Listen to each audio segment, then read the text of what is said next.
कितने लोग सुरमा हैं भोपाली बन के प्रवक्ता से चले गए। अब कुछ चिरकुट कहते हैं कि मैं करवाया, तो हास्यप्रद है ये। क्या 5 साल के लिए इस जगह के हम राजा हैं और हम जैसा चाहेंगे वैसा करेंगे, तो इसको नादानी और नासमझी कहे। दूध का दांत अभी नहीं टूटा है, सप्लायर अप्लायर सब गलती से यहाँ बन गया है, तो वो सबका तो अभी औकात दिखा देंगे। अभी हम बनिया समाज को भी गाली देने का काम किया। चुनाव के सामने पैर पकड़ते थे, चूहा की तरह दुम दबाते थे, और अभी गिदर बन गए हैं। उनका लेवल ही गिदर से ज्यादा नहीं बढ़ सकते हैं वो। वैसे लोग सावधान हो जाए। तो आप एक बार इतिहास को देखिए और रावण के सोने के बने हुए महल को देखिए। एक बानर आके पूरी लंका जला के चला। हमको जरूरत पड़ेगा शस्त्र उठाने का, तो शस्त्र उठा करके हम खुद भी कुछ भी कर सकते हैं, अगर मेरे प्रतिष्ठा पे और स्वाभिमान पे कुछ आया तो। लोग शस्त्र उठाकर राजनीति करते थे, अब शस्त्र नहीं, अब शास्त्र उठाइए।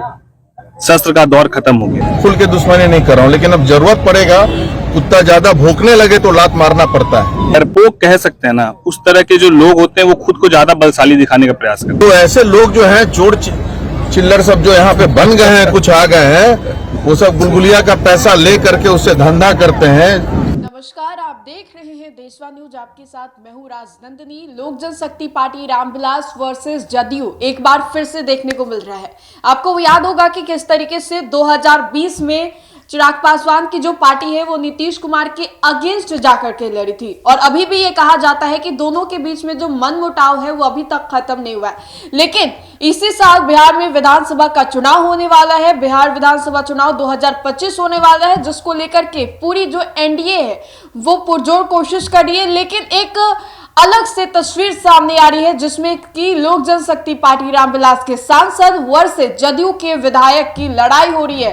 तीखे तीखे बयानबाजी हो रहे हैं, एक दूसरे के खिलाफ तीखे तीखे बयान दिए जा रहे हैं, एकदम कड़वे बयान दिए जा रहे हैं। आपको बता दें तो इस लड़ाई में, बयानबाजियों की लड़ाई में जदयू विधायक संजय कुमार परवत्ता से, और वहीं पर लोक जनशक्ति पार्टी रामविलास के सांसद खगड़िया से राजेश वर्मा, दोनों ही एक दूसरे को बयान दे रहे हैं। गंदे गंदे तीखे तीखे बयान दिए जा रहे हैं। परवत्ता के जो विधायक है वो ये तक कह रहे हैं कि ऐसे तुच्छ लोगों से दुश्मनी नहीं करते, हम दुश्मनी करनी भी होगी तो एक हाई स्टैंडर्ड, एक बड़े लोग से दुश्मनी करेंगे। वहीं पर चिराग पासवान की पार्टी के जो सांसद है राजेश वर्मा, वो ये तक कह रहे हैं कि एक तो इन लोगों का अस्तित्व ऐसे ही खत्म हो गया है, और बाकी का अस्तित्व अगर ऐसे चलता रहा तो वो भी खत्म हो जाएगा।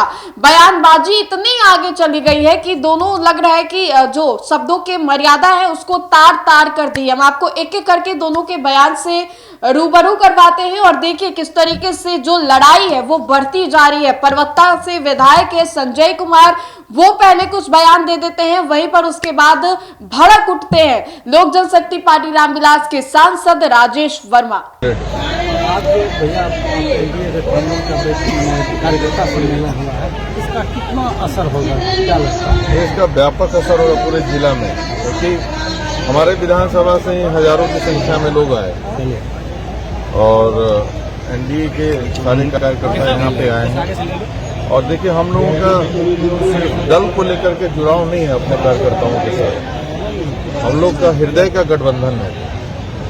तो ये बड़ा मजबूत गठबंधन है परवत्ता में, ये अटूट गठबंधन है हमारे जनता के बीच में, और आज का नहीं है। 95 से हम लोग जुड़े हुए हैं। कितने लोग सुरमा हैं भोपाली बन के परवत्ता से चले गए। हर बार परवत्ता में एक्सपेरिमेंट करना पड़ता है, विरोधियों को कौन लड़ेगा, इनको हराएगा। ये जनता की ताकत है, मेरी ताकत है, ना ही मेरा अहंकार है, मेरा आत्मविश्वास है, जनता का आत्मविश्वास है कि परवत्ता एकजुट है। और जितना विकास पिताजी ने किया था, उनके उसी के राह पे चल के विकास के कार्यों को मैं जबरदस्त तरीके से परवत्ता में बढ़ाया हूँ। माननीय मुख्यमंत्री नीतीश कुमार के नेतृत्व में जितनी बातें मैं उनको कहा, औद्योगिक क्षेत्र परवत्ता को बना दिया, जो मैं वादा किया था सब पूरा किया। मेडिकल कॉलेज की बात खगड़िया में लगातार मैं उठाता रहा, मेडिकल कॉलेज आ गया। 2 पावर सब स्टेशन परवत्ता में बन गया, अलग टेंडर करवा दिया मैं। अब कुछ चिरकुट कहते हैं कि मैं करवाया, तो हास्यप्रद है ये। दूध का दांत अभी नहीं टूटा है, सप्लायर अप्लायर सब गलती से यहाँ बन गया है, तो वो सबका तो अभी औकात दिखा देंगे। अभी हम तो बोले हैं भाई, हम डॉक्टर हैं, अच्छे से इलाज जानते हैं सबका, तो अच्छे से इलाज करेंगे सबका, शर्त के साथ इलाज करेंगे। और भाई साहब, पीछे इलाज नहीं करेंगे वैसे जनप्रतिनिधि। तो चुनाव के सामने पैर पकड़ते थे, चूहा की तरह दुम दबाते थे और अभी गिदर बन गए हैं। उनका लेवल ही गिदर से ज्यादा नहीं बढ़ सकते हैं वो। वैसे लोग सावधान हो जाए, नहीं तो आमने सामने की लड़ाई लड़ने वाले हैं हम। हमको जरूरत पड़ेगा शस्त्र उठाने का तो शस्त्र उठा करके हम खुद भी कुछ भी कर सकते हैं, अगर मेरे प्रतिष्ठा पे और स्वाभिमान पे कुछ आया तो। और हमारे कार्य में जो भी परबत्ता के विकास में अवरोध करेगा, इतना योजना मैं माननीय मुख्यमंत्री से मिलकर लाया हूं परबत्ता में कि आप इमेजिन नहीं कर सकते।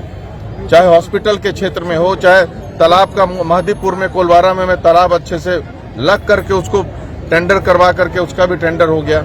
हर तरह से अब कुछ लोग हैं मेडिकल कॉलेज को लेकर के एनएच में मैं चाहता था 31 पे, तो भाई इधर बने जमीन, जब जमीन अवेलेबल है तो जमीन सरकार को क्यों बर्बाद करने का पैसा का जरूरत है? जमीन क्यों आप पैसा बर्बाद करना चाह रहे हैं? इसमें भी बहुत राजनीति। तो सबका जवाब देने के लिए मैं तैयार हूँ। गंगा पुल कब बन जाएगा? गंगा का पुल जो है बहुत अहम मुद्दा है। इसी से लेकर के मेरी किरकिरी हुई थी सरकार से, शुरुआत यहीं से हुआ। गंगा का पुल में अब जब से गिरा है, आप देख रहे होंगे मैं लगातार मैं आवाज उठा रहा हूं, विधानसभा से लेकर के मीडिया के सामने में भी संबंधित पदाधिकारी को दिया, डिप्टी सीएम को भी मैं दिया, विजय सिन्हा को भी, कार्रवाई भी कीजिए, अब पुल का कार्य शुरू कीजिए। हर बार पदाधिकारी बोलते हैं अब होगा अब होगा। यही एक गड़बड़ चीज हुआ है परबत्ता में, जो गंगा का पुल भ्रष्टाचार में लिप्त हो गया है। ये मेरे बस का नहीं था, नहीं तो मेरे फंड का काम जाकर के आप देखिए। और गर्व से कहता हूं अकेला विधायक हूं परबत्ता में, यहाँ खगड़िया जिला में, कि हमारे फंड में ना कोई पदाधिकारी कमीशन लेता है ना मैं छूता हूं। हमारा क्वालिटी ऑफ वर्क होता है, गारंटी के साथ वर्क होता है। किसी भी एजेंसी से दुनिया का जांच करवाइए विधायक फंड का कैसा काम हो रहा है, जितना सड़क बनवाया उसका जांच करवाइए आप। तो ऐसे लोग जो हैं चोर चिल्लर सब जो यहाँ पे बन गए हैं, कुछ आ गए हैं, वो सब गुलगुलिया का पैसा ले करके उससे धंधा करते हैं। ट्रेन में चोरी चमारी जो करता है उसका सामान बेचा जाता है, उससे अपना बिजनेस करते हैं। वैसे लोगों को लाइन पे मैं लाऊंगा, मैं डिसाइड कर लिया हूं। और उन कुत्तों को मैं चाहता भी नहीं कि मेरे चुनाव में आप आए। हमारे गठबंधन में रहते हुए कुत्तों से मैं दूरी बनाऊंगा। और इन लोगों को जो खगड़िया को लूटने के लिए आए हैं, अभी नया नया बने नहीं है कि कमीशन खोरी शुरू कर दिया है उन्होंने, एक एक चीज उजागर करने जा रहा हूं मैं अब। तो आप ऐसा ही देखिए, जब आप आगे बढ़ेंगे ना तो दुश्मन की संख्या बढ़ेगी। और मैं किसी छोटे चिल्लर पोंपों से दुश्मनी नहीं करता हूं, दुश्मन भी मैं बड़ा रखता हूं। इसी के ये छोटा आदमी है, खुल के दुश्मनी नहीं कर रहा हूं। लेकिन अब जरूरत पड़ेगा, कुत्ता ज्यादा भौंकने लगे तो लात मारना पड़ता है। भैया एनडीए के तमाम घटक दल में कमोबेश सब जगह पार्टी में ये जो है से खेमाबाजी है, खेमाबाजी। अरे कोई अंतर नहीं पड़ता, परबत्ता में कोई खेमाबाजी नहीं है। नेता कुछ इधर उधर भाग सकते हैं एनडीए के, वो भागते ही हैं हर वक्त, सबको तो खुश रख नहीं सकते हैं आप। लेकिन जो जनता है, जनता जो वोटर एनडीए की, हमारे साथ है एकदम। एनडीए के अलावा भी और दल के भी जिनसे पर्सनल लगाव है मेरा, वो भी मुझे वोट करेंगे इस बार। सारा रिकॉर्ड परबत्ता का टूटेगा, ये आप इस बार आप देख लेंगे। भैया आप इतना गुस्सा काहे रहते हैं? स्थानांतरण इधर उधर कर दिया गया आपके क्षेत्र में। देखिए गुस्सा का कारण है, जो लुटेरा अगर कोई वोट मांग के चला जाए और उसके बाद उस वोट को लेकर के गद्दारी करे और काम नहीं करे, पैसा में कमाने में जितना इज्जत बेच का टिकट खरीदना, ये तो कोई जेन्युइन चीज है नहीं भाई। टिकट अलग चीज है, राजनीति अलग चीज है। मैं राजनीति के साथ लोक नीति करता हूं और परबत्ता की आवाज को कभी गिरने नहीं दूंगा मैं। हमारे काम में जो आड़ा आएगा उसको मैं सीधा उससे लड़ाई करूंगा, उसको मैं रोड पे लाके छोड़ूंगा मैं एकदम। पूरी तरीके से एनडीए एक मत है, एकजुट है। आरोप प्रत्यारोप का सिलसिला जिस प्रकार चल रहा है, इस पर क्या कुछ कहना चाहेंगे? कहाँ? आपके सवाल के जवाब में परबत्ता विधायक ने फिर जवाब दे दिया कि आरोप प्रत्यारोप को किस नजर से देखा जाए, लोग कैसे देखें? नहीं, हमको लगता है कि मैंने लोकसभा चुनाव के वक्त जिस तरीके से मुझे बाहरी जो उस वक्त के प्रत्याशी थे उन्होंने कहा, मैंने उस परिप्रेक्ष्य में कहा। लेकिन यदि किसी के अंदर नासमझी है, नादानी है, तो उस पर हम लोग क्या कह सकते हैं? हमारे कहने का मकसद क्या, उनको उस बात से हमको लगता है पीड़ा नहीं है। क्या होता है कि आज हम खगड़िया लोकसभा के सांसद हैं, तो लोगों ने सेवा के लिए 5 साल का मौका दिया है कि हम लोगों की सेवा करें। और अगर हमको इस बात की गलतफहमी हो जाए कि अब 5 साल के लिए इस जगह के हम राजा हैं और हम जैसा चाहेंगे वैसा करेंगे, तो इसको नादानी और नासमझी कहे। हम मेरे भाषा में नादानी और नासमझी है। तो जो ऐसा सोचते हैं उनको मुबारक हो, भगवान सद्बुद्धि दे, हम लोग यही बोलेंगे। एक तरफ एनडीए की बैठक होती है और एनडीए के घटक दल के ही विधायक एक एमपी के खिलाफ मोर्चा खोल दे और बहुत सारे अपमानजनक बातों का इस्तेमाल करे, इसे कैसे देखते हैं आप? नहीं ठीक है, चलिए अब सबके अपने अपने विचार हैं, अपने अपने संस्कार हैं। हम लोग पूरे ईमानदारी से और लोगों के सामने सर झुकाकर पूरी विनम्रता के साथ लोगों की सेवा करने के लिए हम लोग यहाँ पर आए हैं और पूरे 5 साल तक हम लोग उनकी सेवा करेंगे। कोई कुछ बोलता है और किसी तरह की कोई टिप्पणी करता है तो मुझे लगता है कि उस टिप्पणी का जवाब देना बहुत इसलिए ज़रूरी नहीं समझते हैं कि नहीं तो 5 साल इसी में बीत जाएगा।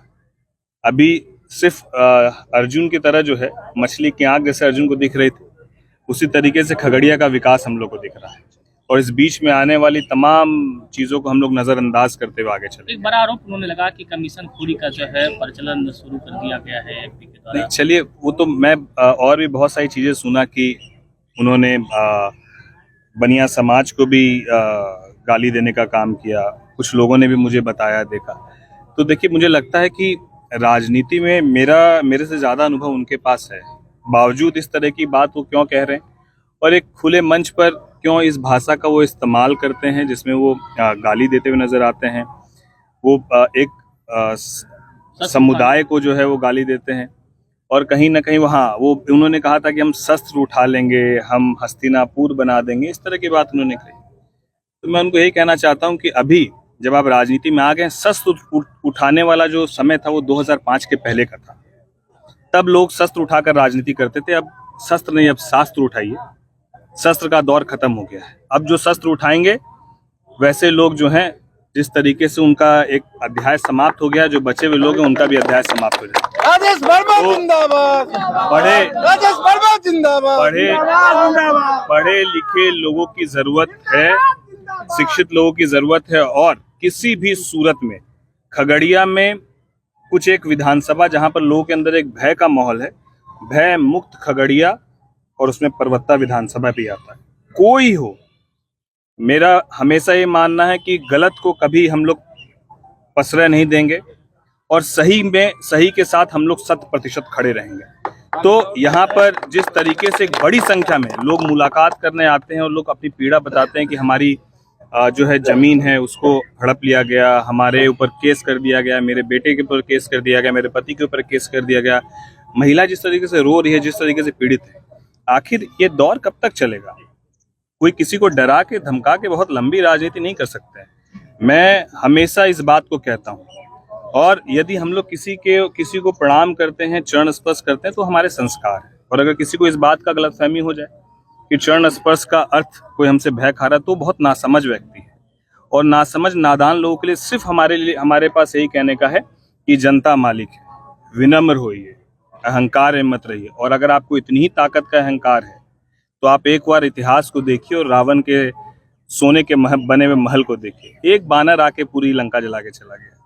तो आप जनता के सेवक है, जनता के सेवक बनिए। अगर आपको डर नहीं लगता तो फिर क्यों बुलेट प्रूफ गाड़ी में चलते हैं, क्यों 20 गो गाड़ी का काफिला आएगा? तो बहुत ही मतलब मैं क्या कहूँ आपको कि बहुत ही जो डरपोक कह सकते हैं ना, उस तरह के जो लोग होते हैं वो खुद को ज्यादा बलशाली दिखाने का प्रयास करता है। तो हम लोग अपनी भाषा को कभी अमर्यादित नहीं करेंगे। ना मैं कभी किसी को गाली देने पर यकीन करता हूँ, ना मेरे वो संस्कार है। तो जिनके जो संस्कार है वो अपने संस्कार को पड़ोस के लोगों के बीच रख रहा है, उनको उनका संस्कार मुबारक। हम लोग को अपनी राजनीति लोगों के बीच करनी है और हम लोगों की सेवा के लिए है और वो 100% करेंगे, चाहे परिणाम जो हो मंजूर है। अभी नया तो आपने सुना दोनों के इस तीखे बयान को, क्या कुछ कह रहे थे, खरी खोटी सुना रहे थे, ये तक कह दे रहे थे कि अगर ऐसे लोगों से दुश्मनी करेंगे तो पूरा जो 5 साल हम लोगों का है वो पूरा बर्बाद हो जाएगा, कुछ भी नहीं बचेगा, ऐसे लोगों से दुश्मनी नहीं करनी है। राजेश वर्मा भी भड़क उठे हैं। चुनावी साल है एक और जहां एनडीए एकजुटता की बात कर रहा है, तो वहीं जदयू और लोक जनशक्ति पार्टी रामविलास से ये अलग ही तस्वीर निकल करके सामने आ रही है। चुनावी साल में क्या इसका कोई असर पड़ने वाला है? किस तरीके से दोनों जो पार्टी है अपने अपने नेता को समझाती है, बुझाती है, तीखे बयान देने से बचती है। एक और जहां एनडीए प्रदेश अध्यक्षों की बैठक चल रही है, मीटिंग चल रही है अलग अलग जगहों पर, तो वहीं दोनों ही पार्टी जदयू जो कि बिहार में एक लंबे समय से सत्ता पर बैठे उनके नेता मुख्यमंत्री नीतीश कुमार, तो वही चिराग पासवान जो कि लगातार मुख्यमंत्री नीतीश कुमार के नेतृत्व में चुनाव लड़ने की बातें कहते हैं। ऐसे में ये जो झगड़ा है, ये जो तीखे तीखे बयान है, ये किस ओर इशारा कर रही है? क्या चुनावी साल में एनडीए में कुछ गड़बड़ होने वाला है? अपनी राय हमें कमेंट सेक्शन में जरूर बताएं। फिलहाल के लिए इस अपडेट्स में इतना ही। धन्यवाद।